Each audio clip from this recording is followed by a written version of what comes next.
What's going on, guys? It's Jimmy here. Welcome to our daily show where we discuss everything going on here in our country, in Washington, D.C., and everything you need to know about on a daily basis, including money, investing, the stock market, the fourth stimulus package update, stimulus check update, and everything you need to know about. If you haven't subscribed to our YouTube channel yet, make sure to click the subscribe button down below so you don't miss out on new videos. It's completely free to do so. New videos come out here every day at 10 a.m., 3 p.m., and 8 p.m. Eastern Standard Time. And as always, thank you so much for hitting the like button for us down below. You guys are awesome. Also, I'm going to tell you about a program that's starting right now that is paying out $1,000 monthly checks and a $2,000 upfront payment. And I want to talk about how universal basic income could be coming nationwide here. So make sure to watch all the way to the end, and I'll let you guys know about these checks. The United States and President Biden could be facing a possible trucker threat that is currently in Canada and blocking the US-Canada border. They could be coming to the United States here next. That's right. And the Department of Homeland Security warns police of U.S. trucker protests around the Super Bowl and the State of Union address from the president. The Department of Homeland Security on Wednesday warned police partners of protests similar to those in Canada, that it could even disrupt the Super Bowl or the State of Union address coming up. Quote, DHS has received reports of truck drivers potentially planning to block roads in major metropolitan cities in the US in protest of among other things, vaccine mandates. The convoy will potentially begin in California as early as mid-February, potentially impacting the Super Bowl scheduled for February 13th and the State of Union address scheduled for March 1st, DHS wrote in a memo shared with police partners. The protests in Canada have created a huge political problem for Prime Minister Justin Trudeau and could become an issue for President Biden as well, while plans for a similar protest in Washington, D.C. next month are currently being made on social media. As you can see here, quote, the People's Convoy group on Facebook is already plotting a, quote, March for Freedom convoy to D.C. in 2022. Facebook posts from organizers state that the truckers will arrive in Coachella Valley in Indio, California on March 4th for a rally to defeat the unconstitutional mandates.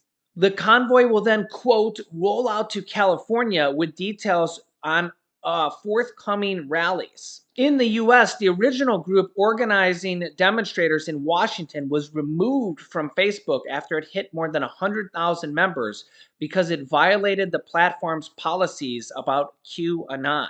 The White House expressed worries about how protesters might affect the free flow of goods and people across the US-Canadian border. Truckers this week blocked the Ambassador Bridge in Ontario, which 25% of trade between the US and Canada flows through. Democratic Senator Jon Tester from Montana called on the Biden administration last month to halt its requirement for truck drivers entering the U.S. over concerns from farmers and ranchers that the requirement will make it more difficult for them to get supplies such as fertilizer. Quote, Jon Tester supports the right to peacefully protest, but shutting down the border does nothing to support Montana's truckers, producers, and our economy, which is why these folks should stop blocking traffic and let travel resume. This might be growing into a bigger issue, and I will keep you posted and updated. Let me know your thoughts in the comments. Dr. Fauci said yesterday that the U.S. is, quote, exiting the full-blown pandemic phase of the virus crisis. Dr. Fauci said yesterday to the Times, as we get out of the full-blown pandemic phase of COVID-19, which we are certainly heading out of, these decisions will be increasingly be made on a local level rather than centrally decided or mandated. There will be more people making their own decisions on how they want to deal with the virus. And the White House is facing new pressures on backlifting mask rules. Here's what White House Press Secretary Jen Psaki said. We are internally discussing, of course, what it looks like to be in the phase of the fight against the COVID pandemic, where it is not disrupting everyone's daily lives, where people are moving on and living, lives free of hopefully masks at some point, and many of the restrictions that we've all been living through over the past 2 years. But as the federal government, we have the responsibility to rely on data, on science, on the medical experts. That's something the president committed to during the campaign. They confirmed during this briefing, they're continuing to evaluate, and there's ongoing discussions and work happening internally. Meanwhile, there are multiple different states that are already lifting their indoor mask mandates. Here is some of the states that are already doing this. Delaware Governor John Carney, a Democrat, announced on Monday that the state would be phasing out its mask mandates for both schools and indoor settings over a period of 2 months, ending entirely in late March. New Jersey Governor Phil Murphy, also a Democrat, also announced on Monday that mask requirements for state schools would be lifted in March, after he signaled last week that the state would need to, quote, learn how to live with the virus. California Governor Gavin Newsom, also a Democrat, stated Monday that vaccinated people will no longer be required to wear masks indoors beginning next week, but unvaccinated individuals will still be required to wear masks inside. Newsom said that school mask mandates will still remain in place for now. Oregon Governor Kate Brown, Democrat, announced Monday on her Twitter account that the statewide indoor mask mandate would end no later than March 31st. The mask mandate for Oregon schools also ends on March 31st. New York Governor Kathy Hochul announced Wednesday that the state mask or vaccine mandate would be lifted on Thursday, when it was set to expire, leaving such measures up to local governments. However, the mask mandate for New York schools will stay in place for the time being. Massachusetts Governor Charlie Baker, a Republican, announced Wednesday that the Commonwealth will end school masking requirements at the end of the month, citing high vaccination rates among Massachusetts children. Illinois Governor J.B. Pritzker said, a Democrat, Wednesday that he plans on lifting the state's indoor mask mandate by the end of February, though he intends to keep the mandate in place for K through 12 schools in Illinois. Rhode Island Governor Dan McKee announced Wednesday that the state will be lifting its vaccine or mask indoor mandate on Friday. McKee also announced that Rhode Island will end its school mask mandate by March 4th. Meanwhile, CDC Director Rochelle Walensky says that cases are too high to end indoor masking requirements. So we do have a difference of opinion here. Of course, everybody has their own opinion. You can let me know your thoughts in the comments. Norwegian Cruise Lines is set to drop their mask requirements and update test and vaccine protocol. Norwegian Cruise Lines will soon let passengers ditch their face mask and allow younger than 5 kids to board without proof of vaccination. You can see here that new virus cases have come down significantly. You can see the trend here, at least by reported cases. Yesterday's cases were 226,782, and the 7-day average is 225,000, about the same. But some experts have said that this number could be coming down dramatically because of the millions of test kits that have been sent out for free from the government on the website covidtests.gov. You can get them for free on that website. So they said, some experts say that millions of people are just not going to get tested as much if they are experiencing symptoms because they're just using their free at-home test kits. So there is that factor that you can kind of keep in mind. Meanwhile, deaths are at near an all-time high. You can see here yesterday, 3,570. You can see that is going up. And that's very, very high. That's higher than a single day that happened in Pearl Harbor or 9/11.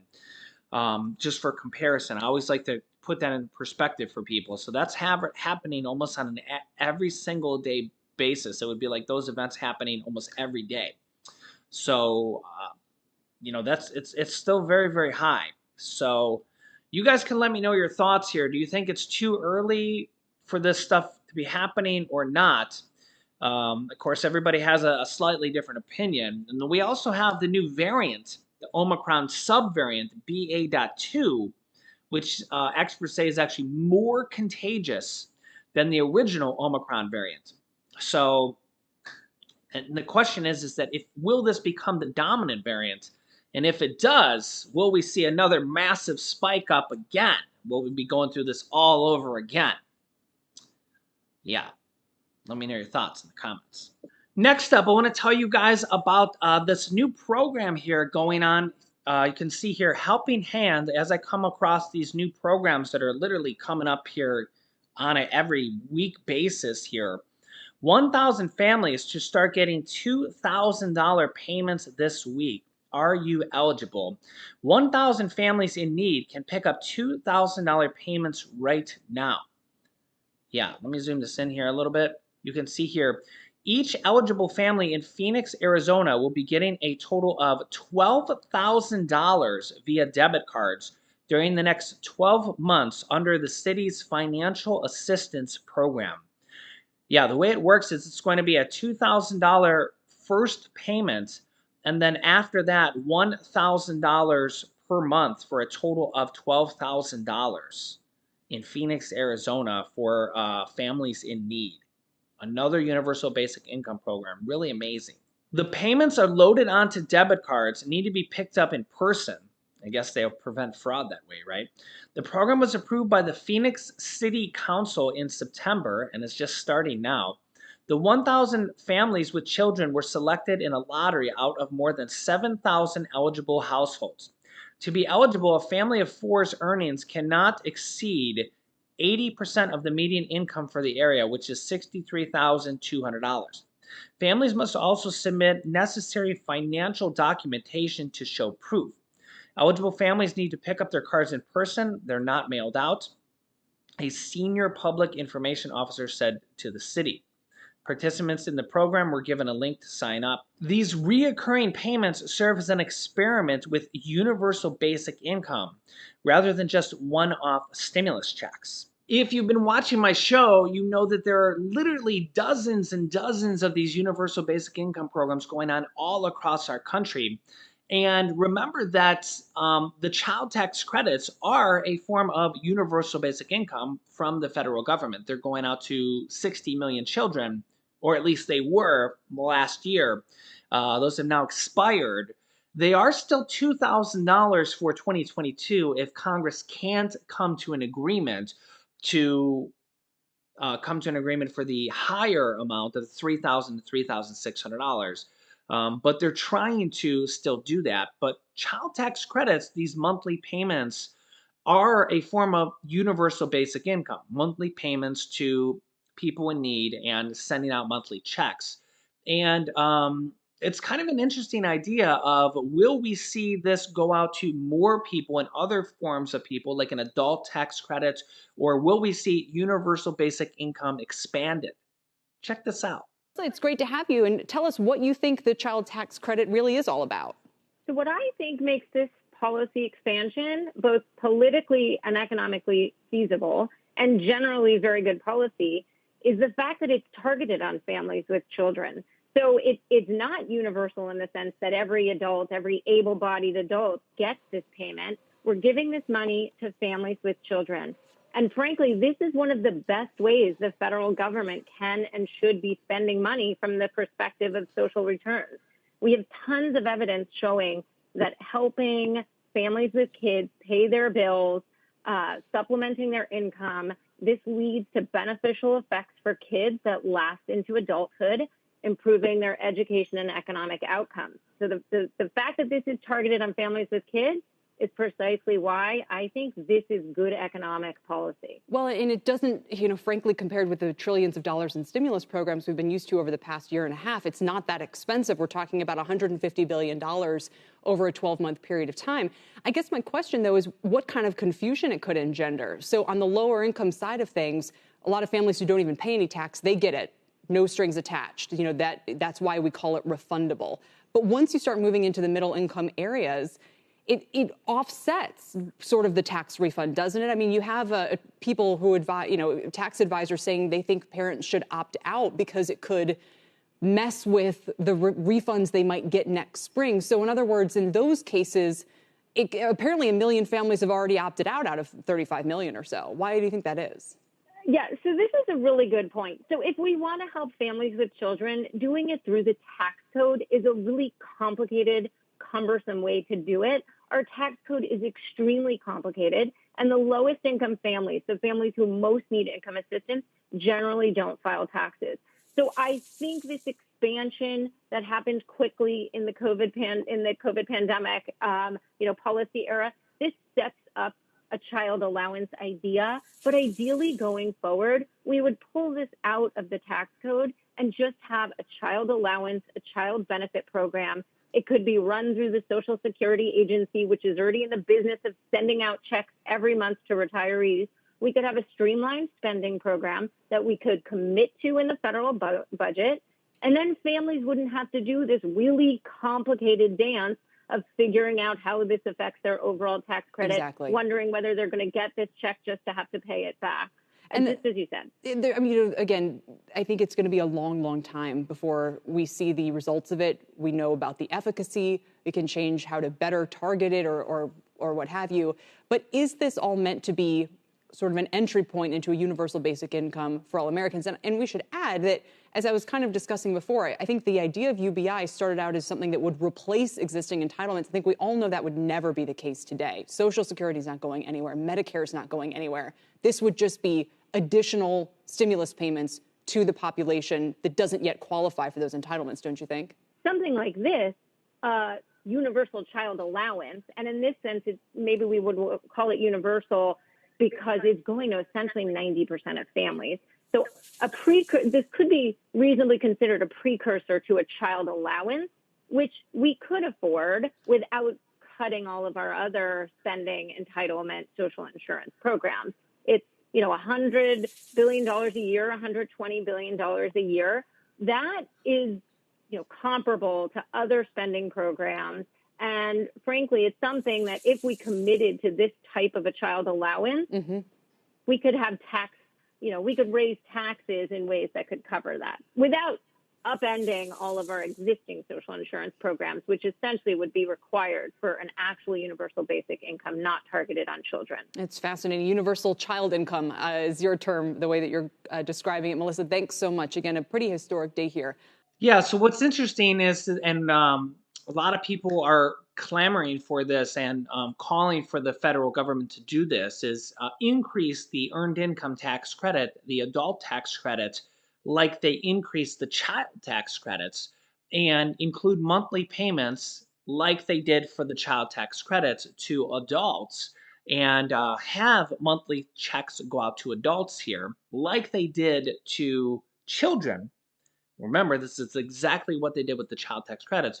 Do that for the adult tax credits for low-income Americans so that they get a monthly check similar to stimulus checks, but on a monthly basis, similar to the child tax credits on a monthly basis. And this is something very, very doable because they did it with the child tax credits, okay? Now, of course, right now there's a temporary delay in them not going out because, Congress waits till the last minute to pass everything, right? So right now, the January payment didn't go out, and they're trying to figure out what they're going to do here.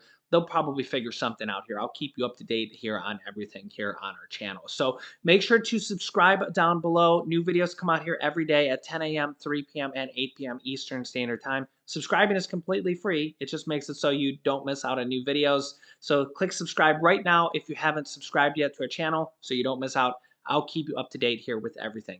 You can click here to watch our newest video next. Thanks for watching, guys, and I'll see you in the next video.